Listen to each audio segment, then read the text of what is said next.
Good morning everyone and welcome to online classes. Today I am going to describe the first chapter of class 6 English grammar book and the first chapter is sentences. तो आज हम लोग class 6 के English grammar book का first chapter पढ़ने जा रहे हैं जिसका नेम क्या है सेंटेंसेस. तो सबसे पहले हम लोग क्या जानेंगे व्हाट इज़ सेंटेंस. ठीक है, हम लोग जानेंगे what is sentence. A sentence is a group of words that make complete sense. ठीक है, तो सेंटेंस क्या है. सेंटेंस क्या है? अ ग्रुप ऑफ वर्ड्स जिससे एक कंप्लीट सेंस मिलता है, यानी कि वर्ड्स का ग्रुप है जिससे हम लोगों को क्या मिलता है, कंप्लीट सेंस.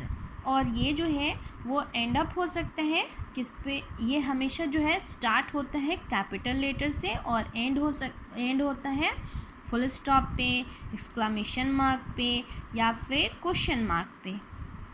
ओके, अब हम लोग देखते हैं यहाँ पे एग्जाम्पल दिया हुआ है.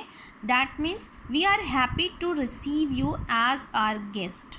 ठीक है, यहाँ पे वी आर हैप्पी यानी एक एक वर्ड जो दिया हुआ है ये सारे वर्ड्स को मिला करके सेंटेंस बना है. इसे ग्रुप कहते हैं.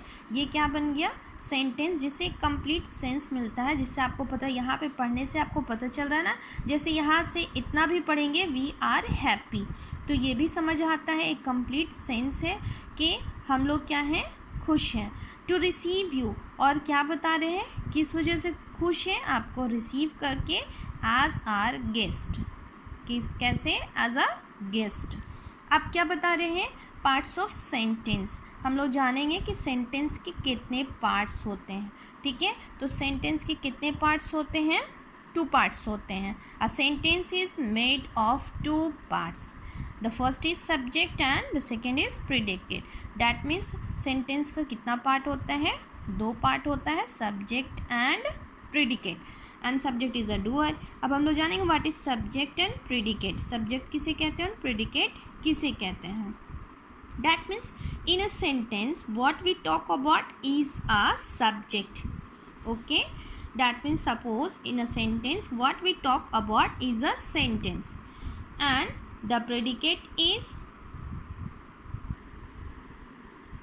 the part of sentence which tell us something about the subject is predicate.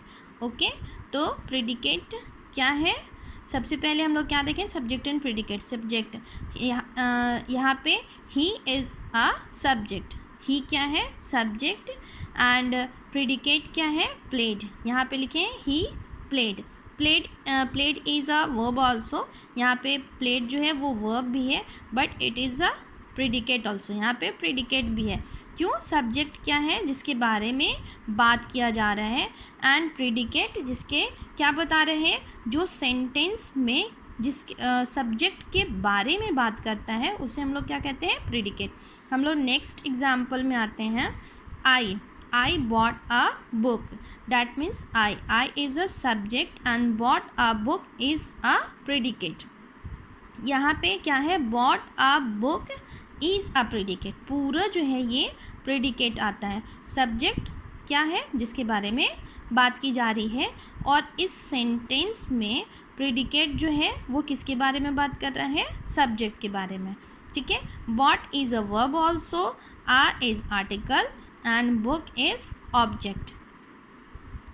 and the type of sentence, हम लोग आते हैं नेक्स्ट टाइप ऑफ सेंटेंस में, यानी बेस्ड ऑन मीनिंग यहाँ पे लिखे हैं क्योंकि मीनिंग के अकॉर्डिंगली यहाँ पे फर्स्ट है, यानी कि मीनिंग के अकॉर्डिंग हम लोग सेंटेंस को 4 टाइप्स में दिखाते हैं. फर्स्ट जो है डिक्लेरेटिव सेंटेंस, सेकेंड जो है इसको हम लोग डिक्लेरेटिव सेंटेंस को स्टेटमेंट भी बोलते हैं, and the second one is interrogative, third is imperative and fourth is exclamatory.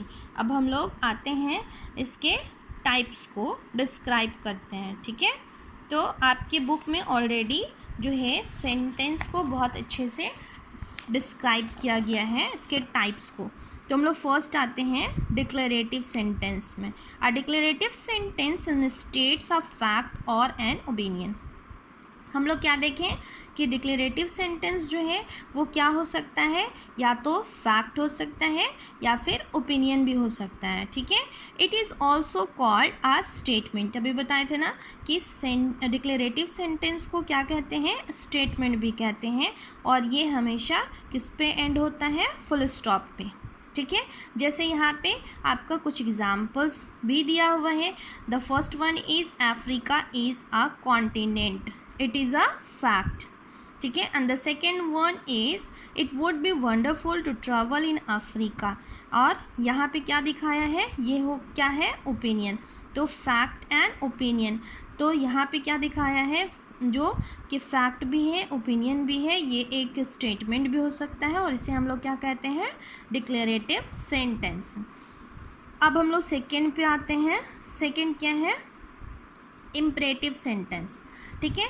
तो इम्परेटिव सेंटेंस किसे कहते हैं, यहाँ पे इम्परेटिव सेंटेंस जो एक्सप्रेस करता है कमांड, ऑर्डर, रिक्वेस्ट और सजेशन, जिससे हम लोग सेंटेंस में किसी को जब सेंटेंस पढ़ते हैं उससे पता चलता है कि कोई किसी को क्या कर रहा है, कमांड दे रहा है, ऑर्डर दे रहा है, किसी से रिक्वेस्ट कर रहा है, किसी को सजेस्ट कर रहे हैं, ठीक है।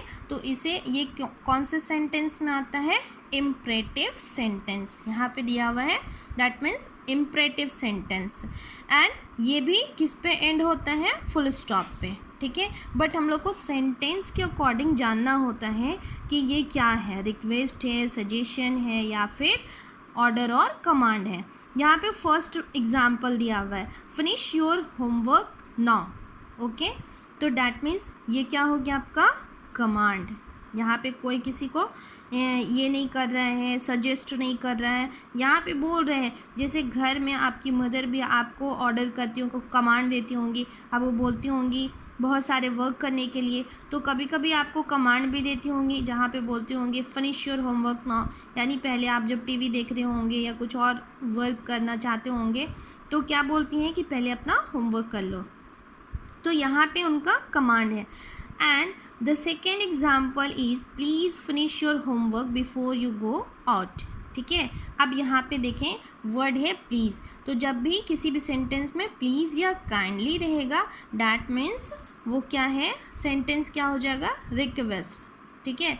आप प्लीज़ और काइंडली लगा हुआ, डैट मीन्स वो सेंटेंस होगा रिक्वेस्ट का। तो यहाँ पे प्लीज़ से स्टार्ट हुआ है, please finish your homework before you go out, that means request. And the third one is let's order some Chinese food, ये क्या है, सजेशन, ओके।